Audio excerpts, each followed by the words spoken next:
Reservation from DMA 171 students. అదే open కోటాలో వచ్చేసి 113 స్టూడెంట్స్. అంటే ఓపెన్ కేటగిరీలో కూడా 113 స్టూడెంట్స్ రాబోతున్నారు. ఒక లాస్ట్ ఇయర్ కట్ ఆఫ్కి ఒక 10 మార్క్స్ ప్రతి కేటగిరీలో కూడా 10 మార్క్స్ యాడ్ చేసుకుంటే మనకి ఓపెన్లో 100 స్టూడెంట్స్కి వస్తున్నాయి. అలానే టోటల్ అన్ని రిజర్వేషన్స్ కలిపి 153 students are going to get medical seat. ఒక 10 మార్క్స్ వరకే వేరియేషన్ ఉంటే కనుక, అదే 20 మార్క్స్ వేరియేషన్ ఉంటే కనుక డెఫినెట్గా మనకి ఓపెన్ కేటగిరీలో 91 స్టూడెంట్స్ ఉన్నారు. అలానే టోటల్ నెంబర్ ఆఫ్ స్టూడెంట్స్ 136 ఉన్నారు.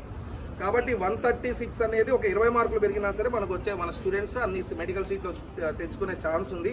ఇంకా బాగా పెరుగుతుందేమో అనుకుంటే లాస్ట్ ఇయర్ కట్ ఆఫ్ ఇంకా 30 మార్కులు పెరిగింది అనుకుంటే కనుక మొత్తం మనకి 129 మెడికల్ సీట్స్. అంటే లాస్ట్ ఇయర్ మనకి ఒకసారి గమనిస్తే 49 సీట్స్ వచ్చాయి. 49 తర్వాత మనకు వచ్చిన సీట్స్ 75 వచ్చాయి. 75 తర్వాత 95 తర్వాత మరి ఒకళ్ళు 30 మార్క్స్ వేసుకున్నా సరే 129. అంటే గ్రోత్ అనేది ఎలా ఉందనేది మీరు గమనించండి.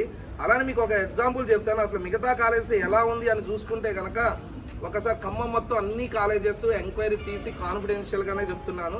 సో వాళ్ళ యాడ్స్ చూసి కానీ వాళ్ళ యొక్క మన మ్యాటర్ చూసి కానీ న్యూస్ చూసి కానీ చెప్తున్నాను. టోటల్ ఖమ్మం ఎక్సెప్ట్ డిఎంఏ, అంటే పలానా కాలేజ్ అని అయితే నేను చెప్పను.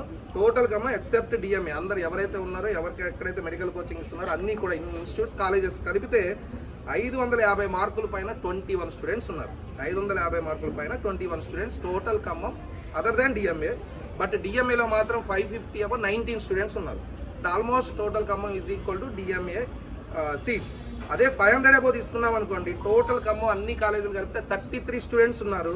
మరి అదే ఓన్లీ డిఎంఏలో 51 స్టూడెంట్స్ ఉన్నారు. అంటే అన్ని కాలేజీలు కలిపిన 33 అబౌవ్ 500, ఓన్లీ డిఎంఏ తీసుకుంటే 51 స్టూడెంట్స్ ఉన్నారు. అదే 450 అబౌవ్ తీసుకుంటే కనుక total Khammam except DMA 55 students ఉంటే అదే మన డిఎంఏలో మాత్రం 115 మంది ఉన్నారు అబౌవ్ 450. మరి అదే 400 మార్క్స్ అబౌవ్ తీసుకుంటే కనుక ఎక్సెప్ట్ డిఎంఏ 78 స్టూడెంట్స్ ఉంటే టోటల్ ఖమ్మం ఓన్లీ డిఎంఏలో మాత్రమే 216, అంటే దాదాపుగా 3 టైమ్స్ ఎక్కువ ఉన్నారు. సో ఇదంతా దేనికి మనకి ఇంత రిజల్ట్ వచ్చింది అని ఒకసారి చూస్తే కనుక